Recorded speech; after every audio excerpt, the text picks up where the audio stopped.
we have the Battle Royale. I've got 3 important golf clubs that are gonna impact any set. Why they're so important? Because they impact the wedges at the bottom end. So I've grabbed the Rescue, I've grabbed the 7-wood, I've grabbed the 4-iron. I use 2 of these, but let's talk about what you should look at and why. The 7-wood is in of itself a wood, and it's going to be significantly bigger than the hybrid or the Rescue club, which was famously what TaylorMade named these things. Look at me trying to hold these puppies. I bring in the 4-iron. Oh, look, what's this? It's got no back on it at all. You look down on it as an average golfer, might be a little bit intimidated, might be a little bit scared. This one would be the weakest in loft of the 3, but it does work definitely in tandem with the 7-wood, and it has a place next to a hybrid. Hybrids come in a variety of lofts, anything really from sort of 16 up to, I mean, geez, some of these guys are playing like lofty hybrids, like 30 degrees maybe in some bags for slower ball speeds.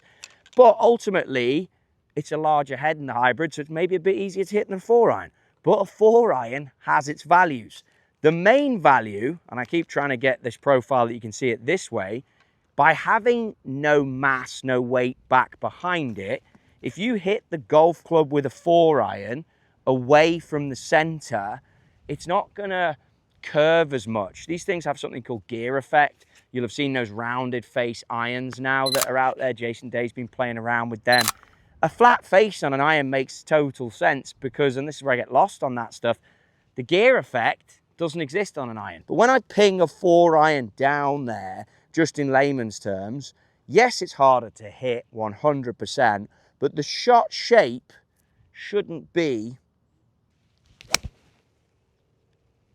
too much deviation.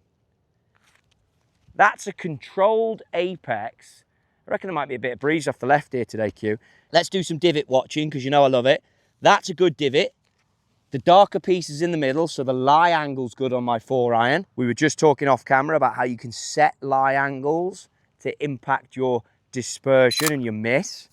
Spin rate was 3,700. It's important. That's actually quite low, but that's because this is a 770 4-iron that doesn't spin as much as a CB 4-iron. Why have you got 770? A little bit easier to hit. Truth is, 4-iron's hard to hit. The shaft is shorter, so you need to hit down on it. That's why there's a big divot there with that club. And the balls come out at an apex, remember all these numbers, we'll get them on the screen, of 73. So all of those things are important. Total 221. Nice. Solid golf shot, right? We'll give it that. Now let's go for hybrid. Loft is maybe a little stronger on this. Golf shaft's quite a bit longer. I think if I was going to be serious about playing this, the way I'm going now is making shafts a bit shorter. I might go a hair shorter than that. It's got a graphite shaft in it, a prototype 95 S, very popular shaft from KBS, used I think by John Rahm in the hybrid.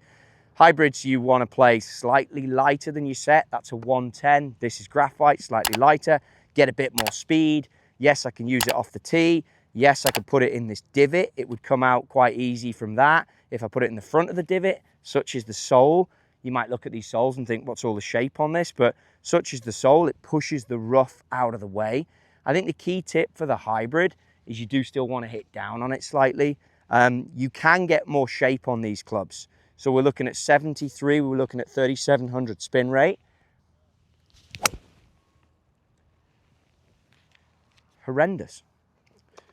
I convinced myself I wasn't going to hit a good shot, didn't I? I was like, I don't like the look of this thing. Haven't hit this club in a long time. Give me one more just to adjust. You're going to know after 3 shots. That's the shot I personally tend to hit with it. So that will be a slight pull. So that golf shot was also hit slightly out of the toe. And I'm going to try and hit one that I like. The total was 230. I came out low because it was pulled. But if I can hit a normal one of these, we should get a slightly higher flight. Spin rate, that one will be low because it was toey, was 3,600. So even a toe banger, spin was the same as the 4-iron. Let's see if we can just hit one that cuts up a bit higher, hit a proper shot. It's hard for me, right? And I think that that's the takeaway, where as a player, you know what you like. Like I've been hitting it nice this morning. And this is hard to find the play. And ultimately, that's why I don't carry this, because if you hit it away from the center, or I tend to hit them quite low in the face, I go one more and put the ball a bit further back in my stance, try and correct that low strike. Let's go ball a bit further back, see if we can get to the bottom of this thing. There you go. Glad I hit one more. Much better. Okay, let's read into that. 4,300 on the spin rate and 223. So it's the same job as a 4-iron. It probably should fly a bit higher. I do think we're getting the breezes picking up here now, so subconsciously with decent players, you tend to adjust to that. So there's a tip for any fitters out there. If you are fitting good players and they start to hit the ball quite low with a club that should fly quite high, I think subconsciously you've got to address that in your fitting. Now let's look at a 7-wood. You're going to see a different spin rate here. It's going to spin less. But these things are insane, which is why I pair it up with the 4-iron.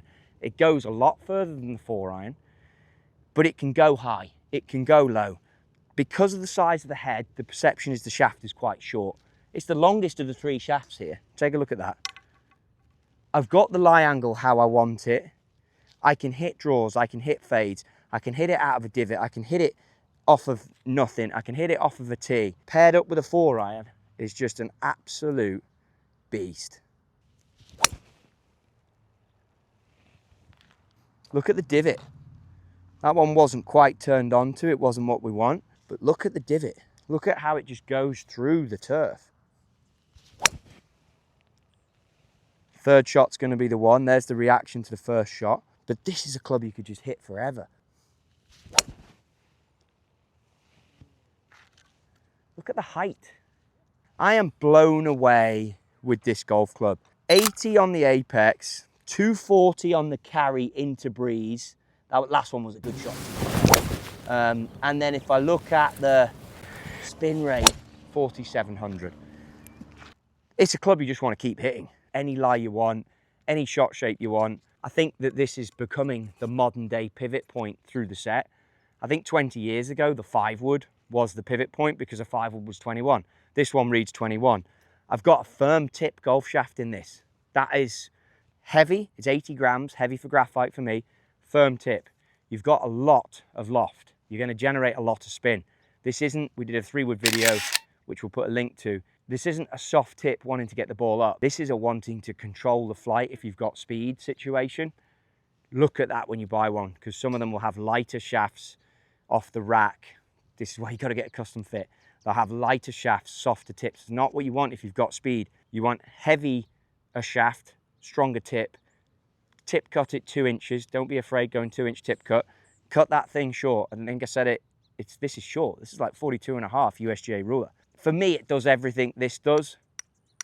But if I played in the UK and I didn't want to spin it as much and I didn't struggle missing left and I could find the low point, this would have a place. This club is also phenomenal for chipping, believe it or not. You get onto dormant Bermuda in the fall in San Diego, this is a beast. You get onto links turf in the UK all year round, this is a beast. You're one of those slippery frog chipper guys, well, this covers the slippery frog chipper and then a bit more. But if you're slightly vertically challenged like me, the lie angle can cause you a few problems. So I'd have to tinker with that. Then it comes to this, the purist. It's just reliable. Yeah, you've got to strike it well, but let's assume you can play golf, all right? Let's assume you can hit it. This is not for your higher handicapper. Get yourself into a rescue and make it work. But if you're a baller and a gamer and you've had a history of playing and you know what a blade looks like, just get a P770 4-iron. Even Tommy Fleetwood's done it. Stop messing about. Tommy Fleetwood is the king of high lofted fairway woods. This change, you could say, maybe had some inspiration from him, certainly from Q, who got a 7-wood and kept going on and on and on about it until the end I gave in. But now here I am with an old trusty one with a wear mark in it, and I feel like I can hit any shot that I want with this club. I can't speak high enough for this combination for me. Someone who, if I miss the center, which I do sometimes on a toe banger, can't hit these because they go left. This avoids it. An apex you can control. as a player, if you can keep the ball down, which we're doing today because of the breeze, generally you feel like it's going to go straighter. But if you want one on these courses with firm greens in the summer that is just going to land soft and you can cut it up, you can draw it, you can do anything you want with it, well, I don't know why we're all sleeping. It's the 7-wood era. This is the club that I could hand on heart say, other than a putter, you absolutely have to look at getting this off season. Can't talk high enough of them, but get the backup behind them. Make sure that whatever goes with that 7-wood, you've got a good strike partner in a football team, soccer team, or whatever that is in tag team wrestling, or whatever we called this, which is Battle Royale, which is more than one boxer, you need, or wrestler. You need to leave with 2 of these options. So Battle Royale for me, 7-wood 4-iron wins. Rescue, see you later.